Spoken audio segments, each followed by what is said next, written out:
ಮಹಾರಾಷ್ಟ್ರದಲ್ಲಿ ಮತ್ತಷ್ಟು ಕಗ್ಗಂಟಾಗ್ತಾ ಇದೆ ಮಹಾಯುತಿ ಸರ್ಕಾರ ರಚನೆ ಮಾಡತಕ್ಕಂಥ ಕೆಲಸ. ಫಲಿತಾಂಶ ಬಂದು 10 ದಿನಗಳೇ ಕಳೆದಿವೆ.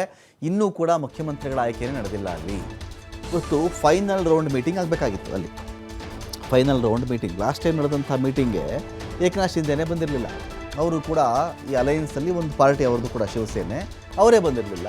ಇವತ್ತು ಕೂಡ ಅಂತಿಮ ಸಭೆ ನಡೀಬೇಕಾಗಿತ್ತು, ಆದರೆ ಆ ಸಭೆಯನ್ನು ಮುಂದೂಡಿಕೆ ಮಾಡಲಾಗಿದೆ. 2ನೇ ಬಾರಿಗೆ ಈ ಒಂದು ನಿರ್ಣಾಯಕ ಮೀಟಿಂಗ್ ಇಲ್ಲಿ ಮುಂದೂಡಿಕೆ ಆಗಿರೋದು. ಅಂತಿಮ ಸಭೆಗೆ ಹಂಗಾಮಿ CM ಏಕನಾಥ್ ಶಿಂದೆ ಗೈರಾಗ್ತಾರೆ. ಖಾತೆ ಹಂಚಿಕೆ ಅಂತಿಮ ಆಗಬೇಕು ಅಂಥೇಳಿ ಫೈನಲ್ ಮೀಟಿಂಗನ್ನು ಕರೆಯಲಾಗಿತ್ತು. BJP ನಾಯಕರನ್ನು ಹಾಗಾದರೆ ಏಕನಾಥ್ ಶಿಂದೆ ಅವರು ಆಟ ಆಡಿಸ್ತಾ ಇದ್ದಾರಾ? BJP ತೀರ್ಮಾನಕ್ಕೆ ಬದ್ಧ ಅಂತ ಹೇಳ್ತಾನೆ ಒಂದು ಕಡೆ ಡಬಲ್ ಗೇಮ್ ಏನಾದರೂ ಆಡ್ತಾ ಇದ್ದಾರೆ ಏಕನಾಥ್ ಶಿಂದೆ ಅವರು ಅಂತ ಪ್ರಶ್ನೆ ಇದೆ ಇಲ್ಲಿ. ಏಕನಾಥ್ ಶಿಂದೆ ಗಂಟಲು ಸೋಂಕಾಗಿದೆ, ಅವರಿಗೆ ಜ್ವರದಿಂದ ಬಳಲ್ತಾ ಇದ್ದಾರೆ ಅಂತ ಕೂಡ ಹೇಳಲಾಗಿದೆ. ತೀವ್ರ ಕುತೂಹಲ ಮೂಡಿಸ್ತಾ ಇದೆ ಏಕನಾಥ್ ಶಿಂದೆ ಅವರ ರಾಜಕೀಯ ನಡೆ. ಇನ್ನು ಶಿಂದೆ ಅವರ ಮಗ ನಾನು DCM ರೇಸ್ನಲ್ಲಿ ಇಲ್ಲ ಅಂತ ಟ್ವೀಟ್ ಮಾಡಿದ್ದಾರೆ ಕೂಡ. ಏಕನಾಥ್ ಶಿಂದೆ ಸರ್ಕಾರ ರಚನೆ ಮಾಡೋಕ್ಕೆ ಮುಂದಾಗಿದ್ದಾರಾ? ಸರ್ಕಾರ ರಚನೆಯ ನಿರ್ಣಾಯಕ ಸಭೆಗೆ 2 ಬಾರಿ ಅವರು ಗೈರಾಗಿರೋದು ಯಾಕೆ ಅಂತ ಒಂದು ಪ್ರಶ್ನೆ ಇದೆ ಇಲ್ಲಿ. ಈ ಕಡೆ ಸರ್ಕಾರ ರಚನೆ ವಿಳಂಬಕ್ಕೆ NCP ನಾಯಕ ಅಜಿತ್ ಪವಾರ್ ಸಿಡಿಮಿಡಿಯಾಗಿದ್ದಾರೆ.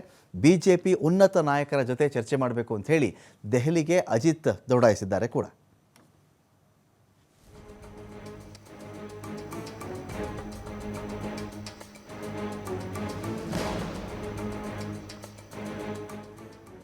ಮಹಾರಾಷ್ಟ್ರದಲ್ಲಿ ಸರ್ಕಾರ ರಚನೆ ವಿಚಾರ ಇದೆಯಲ್ಲ, ಯಾಕೋ ಕನಸಾಗಿ ಉಳಿಯೋಂಗೆ ಕಾಣಿಸ್ತಾ ಇದೆ. ಇದು 10 ದಿನ ಆಗಿದೆ ರಿಸಲ್ಟ್ ಬಂದ ಮೇಲೆ. ಇಷ್ಟೊತ್ತಿಗಾಗಲೇ ಒಂದು ಹಂತ ಕೆಲವು ಕಡೆ ಪ್ರಮಾಣ ವಚನೆ ಆಗೋಗಿ ಆಳ್ವಿಕೆ ಕೂಡ ಶುರು ಆಗಿಬಿಡಬೇಕಾಗಿತ್ತು. ಆದರೆ ಮಹಾರಾಷ್ಟ್ರದ ಮಟ್ಟಿಗೆ ಹೇಳೋದಾದರೆ ಇದು ಯಾಕೋ ಆದಂಗೆ ಕಾಣಿಸ್ತಾ ಇಲ್ಲ. ಕಾರಣ 6 ಪಕ್ಷಗಳ ನಡುವಿನ ಚುನಾವಣೆ ಇದ್ದದ್ದಿಲ್ಲಿ 3 ಪಕ್ಷ ಒಂದೊಂದು ಗ್ರೂಪ್ ಅಂತ ಹೇಳಿ. ಸೊ ಹಾಗಾಗಿ ಆ ಗ್ರೂಪ್ಗಳನ್ನು ಸಮಾಧಾನ ಪಡಿಸೋದು ಅಷ್ಟು ಸುಲಭದ ಕೆಲಸ ಅಲ್ಲ. ಇಲ್ಲಿವರೆಗೂ ಮುಖ್ಯಮಂತ್ರಿ ಹುದ್ದೆ ರುಚಿ ನೋಡಿರ್ತಕ್ಕಂಥ ಏಕನಾಥ್ ಶಿಂದೆ ಮುಂದೆ ಮತ್ತೆ ನನಗೂ ಬೇಕು, ನನಗೆ ಮುಖ್ಯಮಂತ್ರಿ ಹುದ್ದೆನೇ ಬೇಕು ಅಂತ ಅವ್ರು ಹೇಳ್ತಾ ಇದ್ದಾರೆ. ಇಲ್ಲಪ್ಪ, ಬರೀ ನೀನೇ ಮುಖ್ಯಮಂತ್ರಿ ಕುರ್ಚಿಲಿ ಕೂತ್ರೆ ಹೇಗೆ, ನಮ್ಮ ಕಡೆಯಿಂದ ಫಡ್ನವೀಸು ಕೂತ್ಕೊಳ್ಳಿ ಅಂತ ಹೇಳಿರಬಹುದು BJP ಹೈಕಮಾಂಡ್.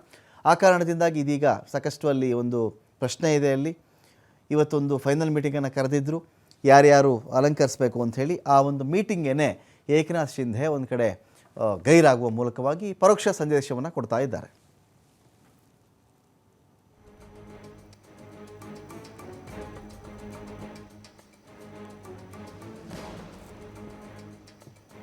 ತಿಳಿಸ್ಕೊಳ್ಳಿಕ್ಕಿದೀಗ ಪ್ರಭು ಇದ್ದಾರೆ. ಪ್ರಭು, ಎಲ್ಲಿಗೆ ಬಂತು ಮಹಾರಾಷ್ಟ್ರ ಸರ್ಕಾರ ರಚನೆ ಮಾಡ್ತಕ್ಕಂಥ ಕಸರತ್ತು?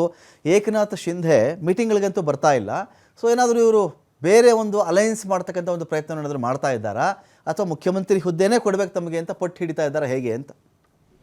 ರಮಕಾಂತ್, ನಿಜಕ್ಕೂ ಆ ರೀತಿ ಅನಿಸ್ತಾ ಇದೆ. ಅವರ ಇತ್ತೀಚಿನ ನಡವಳಿಕೆಗಳನ್ನು ಗಮನಿಸ್ತಾ ಇದ್ದಾರೆ. ಯಾಕಂತ ಹೇಳಿದ್ರೆ ಇವತ್ತು ಒಂದು ಮುಖ್ಯವಾದಂಥ ಒಂದು ಮೀಟಿಂಗನ್ನು ಕರೆದಿದ್ರು. ಮಹಾಯುತಿ ಮೈತ್ರಿಕೂಟದ್ದು ಖಾತೆಗಳು ಫೈನಲ್ ಆಗಬೇಕು ಅನ್ನೋದ್ರ ಬಗ್ಗೆ, ಯಾರ್ಯಾರಿಗೆ ಯಾವ್ಯಾವ ಖಾತೆ ಅಂತ ಹೇಳಿ. ಬಟ್ ಈಗ ಏಕನಾಥ್ ಶಿಂದೆ ಅವರು ಮೊನ್ನೆ ಸತಾರ ಅವರ ಸ್ವಗ್ರಾಮಕ್ಕೆ ಹೋದಂಥವರು ಇನ್ನೂ ಕೂಡ ವಾಪಸ್ ಆಗಿಲ್ಲ. ಅನಾರೋಗ್ಯದ ಕಾರಣವನ್ನು ಇಟ್ಕೊಂಡು ಹೋಗಿದ್ದಾರೆ. ಬಟ್ ಈಗ ಅಲ್ಲಿ ಕೂಡ ಒಂದು ಸುದ್ದಿಗೋಷ್ಠಿ ನಡೆಸಿ ಏಕನಾಥ್ ಶಿಂದೆ ಅವರು ಹೇಳಿದರು, ಪರೋಕ್ಷವಾಗಿಯೇ ನಾನು ಕೂಡ ಮುಖ್ಯಮಂತ್ರಿಯ ಪ್ರಬಲವಾದಂಥ ಆಕಾಂಕ್ಷೆ ಅನ್ನೋದನ್ನು ಬಹಳ ಕ್ಲಿಯರ್ ಆಗಿ ಹೇಳಿದ್ರು. ಮಹಾರಾಷ್ಟ್ರ ಜನ ಮತ್ತೆ ನನ್ನ CM ಆಗೋಕೆ ಬಯಸ್ತಾ ಇದ್ದಾರೆ, ನನಗೂ ಕೂಡ ಅರ್ಹತೆ ಇದೆ, ಜನರ ಮಧ್ಯೆ ಇದು ಕೆಲಸ ಮಾಡಿದ್ದೇನೆ, ಒಳ್ಳೆ ಕೆಲಸ ಮಾಡಿದ್ದೇನೆ ಅಂತ ಹೇಳ್ತಾನೆ. ಮತ್ತೆ ಅಮಿತ್ ಶಾ ಮತ್ತು ನರೇಂದ್ರ ಮೋದಿ ನಿರ್ಧಾರಕ್ಕೆ ಬದ್ಧ ಅಂತಲೂ ಅವರು ಹೇಳ್ತಾರೆ. ನಾನೇ ಮುಖ್ಯಮಂತ್ರಿ ಆಗುವಂಥ ಕನಸನ್ನು ಕೂಡ ಮತ್ತೆ ಹೊರ ಹಾಕ್ತಿದ್ದಾರೆ. ಹಾಗಾಗಿ ಅವರು ಎಲ್ಲೊಂದು ಕಡೆ ಟ್ರಬಲ್ ಕ್ರಿಯೇಟರ್ ಆಗ್ಬೋದು ಅನ್ನುವಂಥ ಕೆಲವೊಂದಿಷ್ಟು ಮುನ್ಸೂಚನೆಗಳು ಸಿಗ್ತಾ ಇದ್ದಾವೆ. BJP ನಾಯಕರು ಕೂಡ ಟೆನ್ಷನ್ನಲ್ಲಿ ಇದ್ದಾರೆ. ಅವರಿಗೆ ಸಂಖ್ಯಾಬಲದ ಕೊರತೆ ಇಲ್ಲದೇ ಇದ್ರೂ ಕೂಡ ಈಗ ಏನು ಏಕನಾಥ್ ಶಿಂದೆ ಅವರು ಬಂದರೆ ಮುಂದಿನ ದಿನಗಳಲ್ಲಿ ಮತ್ತೆ ಕೈ ಕೊಟ್ಟರೆ ಮತ್ತೆ ಅಜಿತ್ ಪವಾರ್ ಕೂಡ ಅದೇ ಹಾದಿ ಹಿಡಿದ್ರೆ ಏನು ಗತಿ ಅನ್ನುವಂಥ ಟೆನ್ಷನ್ ಕಾಯ್ತಾ ಇದ್ದಾರೆ. ಇನ್ನು ಅಜಿತ್ ಪವಾರ್ ಕೂಡ ವಿಳಂಬ ಆಗ್ತಾ ಇರೋದ್ರಿಂದಾಗಿ ಎಲ್ಲ ಬೆಳವಣಿಗೆಗಳು ಅವರು ಕೂಡ ದೆಹಲಿಗೆ ಹಾರಿದ್ದಾರೆ. ಹಾಗಾಗಿ BJP ಈಗ ವೀಕ್ಷಕರನ್ನು ಕೂಡ ನೇಮಕ ಮಾಡಿದೆ, ಶಾಸಕಾಂಗ ಪಕ್ಷದ ಸಭೆಯನ್ನು ಕರೆದಿದೆ. ಬಹುತೇಕವಾಗಿ ದೇವೇಂದ್ರ ಫಡ್ನವೀಸ್ ಅವರೇ ಮುಖ್ಯಮಂತ್ರಿ ಆಗುವಂಥ ಆಯ್ಕೆಗಳು ಹೆಚ್ಚಾಗಿದ್ದಾವೆ. ಆದರೆ ಇಲ್ಲಿ ಏಕನಾಥ್ ಶಿಂದೆ ಅವರು ಇನ್ನೂ ಕೂಡ ಸ್ಪಷ್ಟವಾದಂಥ ನಿರ್ಧಾರಕ್ಕೆ ಬಂದಿಲ್ಲ.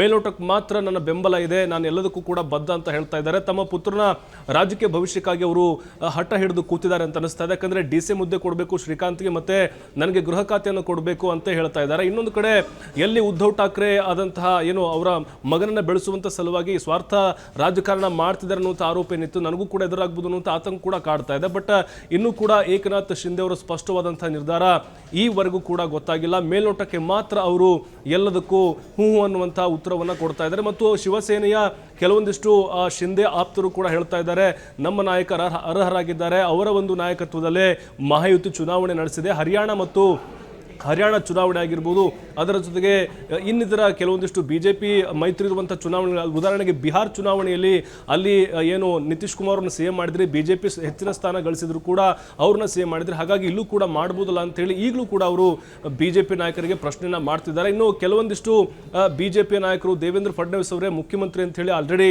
ಘೋಷಣೆ ಮಾಡಿದ್ದಾರೆ. ಇದಕ್ಕೆ ಪ್ರಮಾಣ ವಚನ ಸ್ವೀಕಾರ ಕಾರ್ಯಕ್ರಮ ಇರುತ್ತೆ ಅಂತ ಹೇಳಿ ಆಮಂತ್ರಣ ಹೊರಡಿಸುವಂತಹ ಒಂದು ಹೇಳಿಕೆಗಳನ್ನು ಕೊಡ್ತಾ ಇದ್ದಾರೆ.